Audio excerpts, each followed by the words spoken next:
कुछ का हाथ उठता है और जबरदस्ती एक हाथ दूसरे हाथ को नीचे किया जाता है कि बोले कि ना बोले, कहीं कुछ गलत हो गया कि नहीं। यही सीखने का समय है आप लोगों के। और लाइन बोली गई कि जो होगा वो अच्छा होगा, जो हो रहा वो भी अच्छा ही होगा, जो बाद में होगा वो भी अच्छा ही होगा। थोड़ा माइक देंगे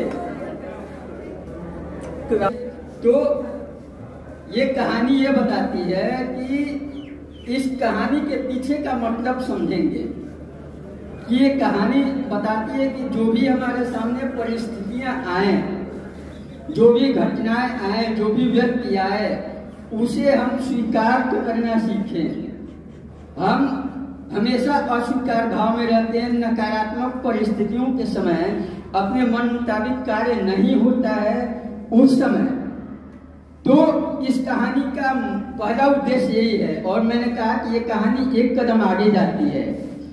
मैं कह रहा हूं कि जो जैसा है उसे वैसा स्वीकार कीजिए इस समय, क्योंकि इस समय आप अस्वीकार भाव में रहकर एक तरीके से स्वयं के जीवन में और स्वयं के मन में एक मानसिक अवरोध पैदा करेंगे।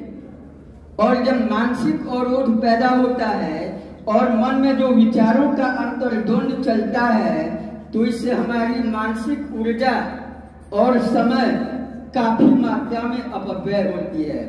हम लोगों की अर्धवार्षिक परीक्षा का फल आया, कुछ लोग अभी भी उसी चांस में होंगे कि मेरा नंबर कम कैसे आ गया।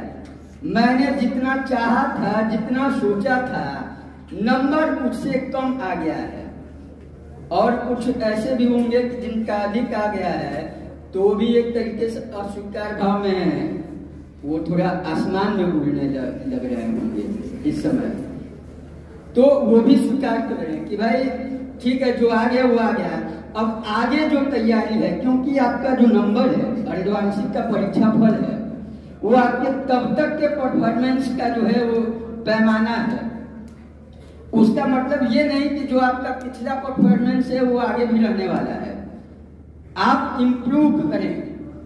उन परिस्थितियों को स्वीकार करते हुए जब आप स्वीकार भाव में आते हैं, तो आप एक वर्तमान में आने के चांसेस रहते हैं, रहते हैं। आपकी बुद्धि खुल जाती है और उसके बाद जो भी आप क्रिया करेंगे, प्रतिक्रिया करेंगे, वो आपका बेटर वर्जन होगा। जो उसमें सर्वोत्तम जो प्रतिक्रिया होगी वो आप देंगे अपनी तरफ से।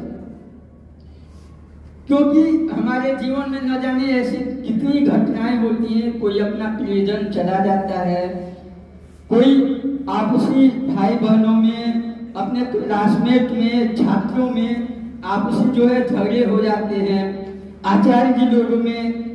तो सकारात्मक परिस्थितियां तो हो जाती हैं स्वीकार, लेकिन नकारात्मक परिस्थितियां, नकारात्मक व्यक्ति, वो स्वीकार नहीं हो पाता है जल्दी। तो और इसका एक मनोवैज्ञानिक पक्ष भी है कि अस्वीकार भाव तनाव को उत्पन्न करता है, भय को उत्पन्न करता है और क्रोध को उत्पन्न करता है। जब आप स्वीकार भाव में रहेंगे तो इन तीनों चारों चीजों से मुक्त रहेंगे। ये एक वैज्ञानिक विधि है। तो आज के बाद से हम अपने जीवन में उन्नति के लिए, हम आसपास के एक संस्थान के तौर पे, एक छात्र के तौर पे, एक व्यक्ति के तौर पे, एक आचार्य के तौर पे, सभी लोग ये संकल्प लें कि आज के बाद जो भी परिस्थितियां आएंगी उन्हें हम स्वीकार करेंगे। अब स्वीकार करने का मतलब ये नहीं हुआ कि आप उससे सहमति हो गए, जो हुआ वो अच्छा हुआ ऐसा आपने मान लिया, ये नहीं होता है। स्वीकार करने का मतलब ये है कि जो भी परिस्थितियां आई, जैसे मैच होता है दो पक्षों के बीच में, एक पक्ष जीत जाता है, एक हार जाता है। तो एक पक्ष अपनी जीत स्वीकार कर रखता है, एक पक्ष अपनी हार स्वीकार कर रखता है। अब कभी हमने ऐसा भी देखा है कि जो धांधली भी होती है चुनाव में या फिर मैचों में, तो जिसने हार स्वीकार की, वो उसका ये मतलब नहीं कि वो उस धांधली से भी सहमत है। वो उसके खिलाफ बेटर तरीके से, बेस्ट तरीके से आवाज उठाएगा, वो प्रतिक्रिया करेगा, लेकिन शांतिपूर्वक, बिना अराजकता के, बिना किसी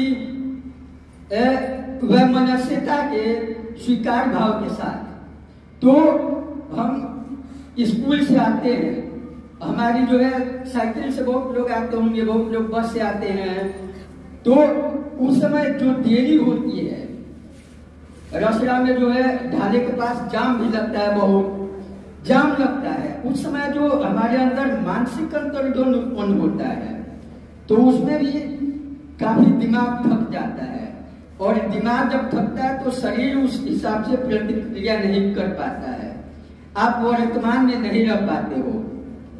तो उस समय भी उस जान को आप स्वीकार कीजिए, यानी कि जो भी सामने परिस्थितियां, व्यक्ति, वस्तु या फिर जो भी व्यवस्था है, उसे स्वीकार करें और बेस्ट की तरफ आप उसमें आगे बढ़ेंगे।